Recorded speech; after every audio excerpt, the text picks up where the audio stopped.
সাতক্ষীরা গণ অধিকার পরিষদ এর পক্ষ থেকে ঈদ পুনর্মিলনী ও আলোচনা সভা অনুষ্ঠিত। বিস্তারিত আব্দুল ওয়াহাবের পাঠানো তথ্য ও ভিডিও চিত্রে। সাতক্ষীরা গণ অধিকার পরিষদ এর পক্ষ থেকে ঈদ পুনর্মিলনী ও আলোচনা সভা শুক্রবার সন্ধ্যা 7 ঘটিকায় ডাকসুর সাবেক ভিপি নুরুল হকের নুরুর দল ও গণ অধিকার পরিষদ সাতক্ষীরা জেলার পাটকেলঘাটা থানার আমতলাডাঙ্গার অস্থায়ী ওয়ার্ড কার্যালয়ে অনুষ্ঠিত হয়।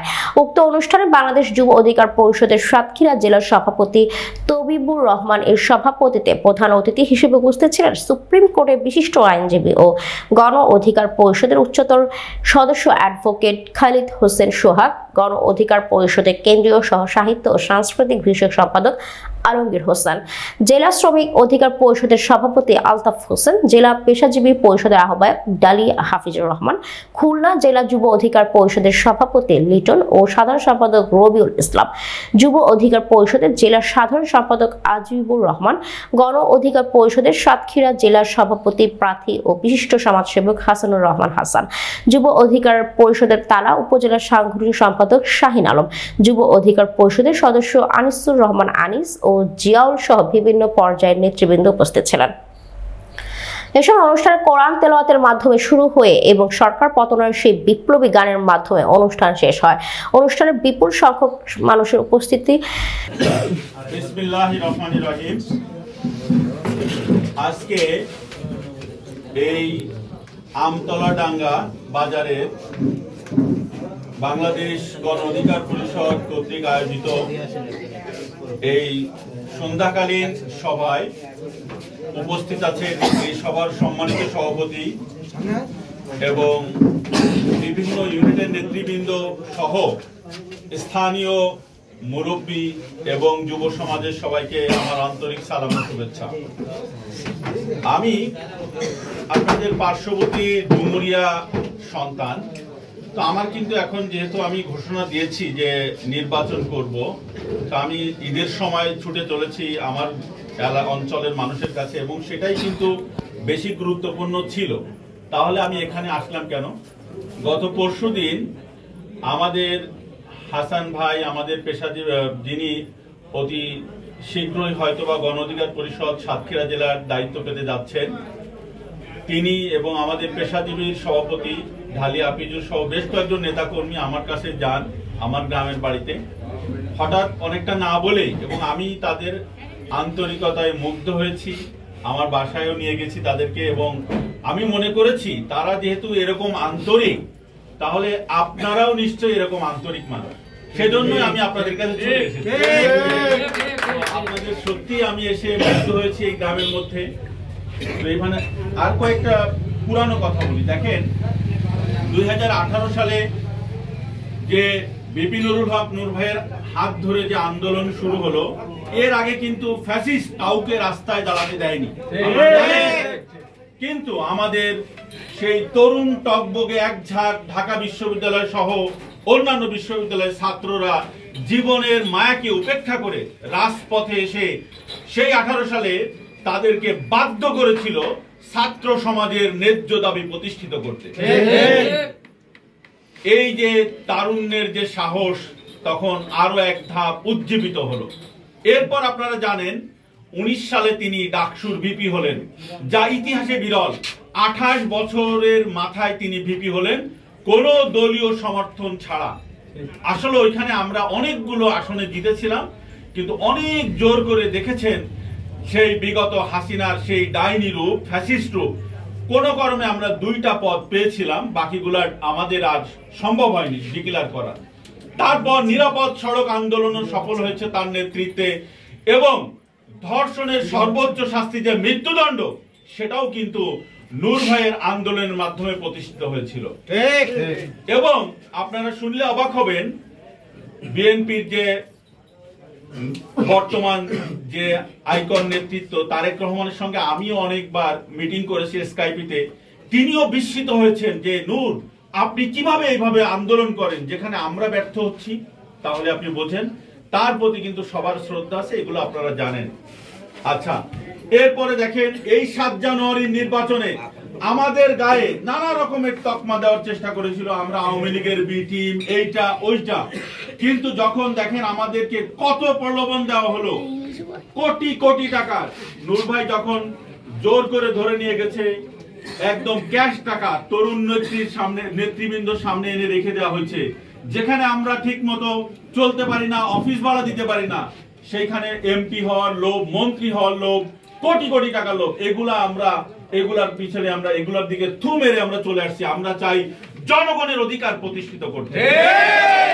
তো দেখেছেন যখন আমরা নির্বাচনে গেলাম না, তখন বিভিন্ন ভাবে তো যাক, তারপরে জনগণ বুঝেছে যে নূর ভাই কিন্তু আওয়ামী লীগের লোক না।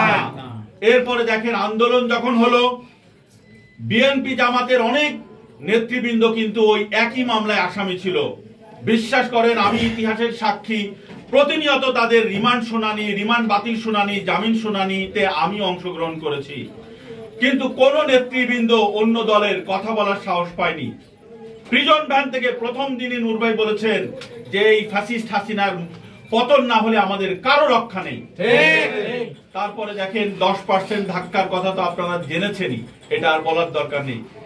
এরপরে প্রেক্ষাপট চেঞ্জ হলো, দেখেন এখন অবস্থা কি, এখন আমাদের প্রতিটা পদে এখন আরেক দল আবার প্রোপাগান্ডা ছড়াচ্ছে, সেই আওয়ামী লীগের প্রেতাত্মা, না পরিবর্তন হয়নি, এই হয়েছে সেই হয়েছে। আসলে 17 বছরে তারা এমন করে নিজেদের লোককে সেট করেছে, এটা ভাঙা কিন্তু দুর্বোধ্য ব্যাপার। কিন্তু আমি আপনাদেরকে আশ্বস্ত করতে চাই, প্রধান উপদেষ্টা ডক্টর ইউনূসের সঙ্গে আমি 3বার মিটিং করেছি এবং তিনি আমাদেরকে আশ্বস্ত করেছেন আওয়ামী লীগের সকল প্রচেষ্টা নাশত হয়ে যাবে। এবং এই আওয়ামী লীগ একটা মরা হাতি, এটা কি মরা হাতি, এটা নিয়ে আর স্বপ্ন দেখে লাভ নাই। আমি বলবো গ্রামে যেসব লোকজন যারা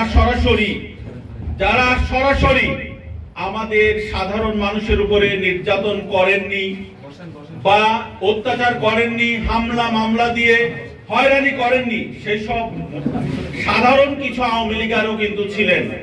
সেরকম যদি কেউ আমার কথা শুনে থাকেন, রাতের অন্ধকারে তওবা পড়ে অন্য দলে যোগ দিবেন, রাতের অন্ধকারে। আর যারা মানুষকে নির্যাতন করেছে তাদেরকে বিচারের মুখোমুখি করা হবে ইনশাআল্লাহ। আর নিরপরাধ কাউকে শাস্তি আমরা দিতে চাই না। তাহলে কিসের পরিবর্তন? আবার দেখেন পরিবর্তন হলো কিনা আমি আপনাদেরকে বলি, আমার বয়স 40+। আপনারা বলেন প্রতি বছর রোজাতে ব্যবসায়িক সিন্ডিকেটের কাছে সাধারণ মানুষ জিম্মি ছিল না? এবার কিন্তু এই সিন্ডিকেট আমরা ভাঙতে সক্ষম হয়েছি। আসসালামু আলাইকুম ওয়া রাহমাতুল্লাহ। সবাই কেমন আছেন? আলহামদুলিল্লাহ। আলহামদুলিল্লাহ। আমরা নতুন বাংলাদেশে এই যে উন্মুক্ত পরিবেশে আজকে এই পুনর্মিলনী এবং আলোচনা সভা যে করতে পারছি, এইটা মাস্টার মাইন্ড ছিল আমাদের, অন্যতম মাস্টার মাইন্ড ছিল আমাদের বিবি নুরুল ইসলাম নূর ভাই। তো আপনারা জানেন অনেকে কিন্তু মাস্টার মাইন্ড সাজে, কিন্তু প্রকৃত মাস্টার মাইন্ড আমাদের ডাকসুর সাবেক বিবি গণ অধিকার পরিষদের বিপ্লবী সভাপতি আমাদের নুরুল ইসলাম নূর ভাই। তা নুরুল হক নূর ভাইয়ের অবদানের কারণে কিন্তু আমরা আজকে এই নতুন বাংলাদেশ পেয়েছি কিনা? আমরা চাই এই নতুন বাংলাদেশে আর কোনো বৈষম্য চলবে না। বৈষম্য কি চলবে? গণ অধিকার পরিষদ তালা উপজেলা পেট্রোলঘাটা কর্তৃক আয়োজিত ঈদপূর্ণ অনুষ্ঠান ও আলোচনা সভায় উপস্থিত আছেন প্রধান অতিথি হিসেবে অ্যাডভোকেট খালিদ হোসেন ভাই, গণ অধিকার পরিষদ, এবং উপস্থিত আছেন সাতক্ষীরা জেলার অঙ্গ সংগঠন নেতৃবৃন্দ। সকলকে আসসালামু আলাইকুম। আপনারা জানেন বিগত দিনে বাংলাদেশের যে রাজনৈতিক প্রেক্ষাপট ছিল সেটাকে অনুধাবন করে 2018 সালে কোটা সংস্কার আন্দোলনের মাধ্যমে বাংলাদেশ বিনিময়ের লক্ষ্যে গণ অধিকার পরিষদ একটি রাজনৈতিক দল সৃষ্টি হয়। সেই দলের বিভিন্ন নেতৃত্বে বাংলাদেশের জনসাধারণের মানুষের সাথে নিয়ে বাংলাদেশের ছাত্র প্রতিনিধিদের সাথে নিয়ে বৈষম্য একটি বলিষ্ঠ কণ্ঠস্বর বাংলাদেশের একটা বৃহত্তর সৃষ্টিকারী এবং বাংলাদেশের যে নাম দেওয়া হয়েছে বৈষম্য বিরোধী ছাত্র আন্দোলন, সেই আন্দোলনে আমাদেরই ছাত্র অধিকার পরিষদের বিভিন্ন জায়গা থেকে জেলা উপজেলায় নেতৃত্ব দিয়েছেন। আজকে আমরা 2024 সালে এই যে গণ আন্দোলনের বাংলাদেশের স্বৈরাচার শাসন সরকার ব্যবস্থা ছিল, সেই স্বৈরাচার শাসনের প্রেক্ষাপটে এই যে গণ অভ্যুত্থান হয়েছে, এই গণ অভ্যুত্থানের একমাত্র ভূমিকায় এবং যে ছিল সে ছিল এই গণ অধিকার প্রতিষ্ঠাতা এবং বিভিন্ন যে বাংলাদেশের বিনির্মাণের ক্ষেত্রে সারা বাংলাদেশে ছড়িয়ে দিতে চাই এই অঙ্গ সংগঠনের নাম। এখানে আমাদের অনেক নেতৃবৃন্দ আছে, কথা কাজে বলবে আজকে। আসসালামু আলাইকুম। প্রিয় এলাকাবাসী, আশা করি সবাই ভালো আছেন। আপনারা মিডিয়াতে দেখছেন যে জুলাই আন্দোলনে বিভিন্নের ভূমিকা কি, আর এখানে এসে দেখতে পাচ্ছি যে আসলে বিভিন্ন যেটা করছে মানুষের হৃদয়ে হৃদয়ে চলে গেছে।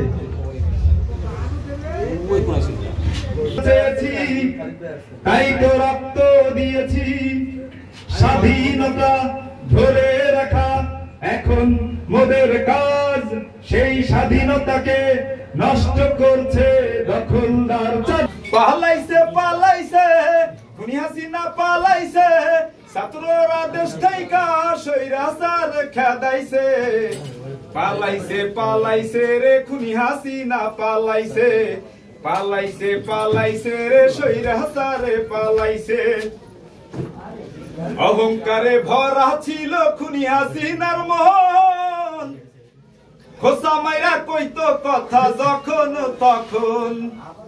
অহংকারে ভরা ছিল খুনি হাসিনার মন, খোসা মাইরা কইতো কথা যখন তখন। 17 বছর মানুষের কি যে জাহালান জ্বালাইছে, তুষ কইরা অনেকের পানিতেও ফালাইছে। পালাইছে পালাইছে রে খুনি হাসিনা, পালাইছে পালাইছে পালাইছে রে স্বৈরাচারে পালাইছে। দেশে যখন শুরু হইল কোটাই আন্দোলন, গুলি কইরা মারছে মানুষ পাখির মতন। দেশে যখন শুরু হইল কোটাই আন্দোলন, গুলি কইরা মারছে মানুষ পাখির মতন। কত মায়ের বুক খালি কইরা তারা ফালাইছে, কত মায়ের বুক খালি কইরা তারা ফালাইছে। পালাইছে পালাইছে রে খুনি হাসিনা, পালাইছে পালাইছে পালাইছে রে স্বৈরাচারে পালাইছে। ইট পাথরের জন্য কাঁদত খুনি হাসিনার মন, তার কাছে মূল্য ছিল না মানুষের জীবন।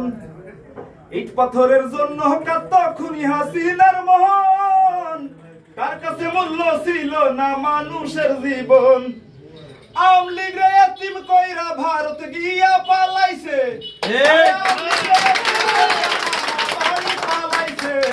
পালাইছে পালাইছে রে খুনি হাসিনা, পালাইছে পালাইছে পালাইছে রে স্বৈরাচার।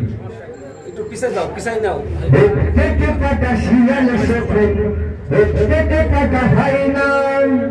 ধ্বংসের খেলা খেলে চলে যারা মানুষের ভালো চায় না, তাদের জন্য সদাচার তো সতর্ক চেপে রাখা।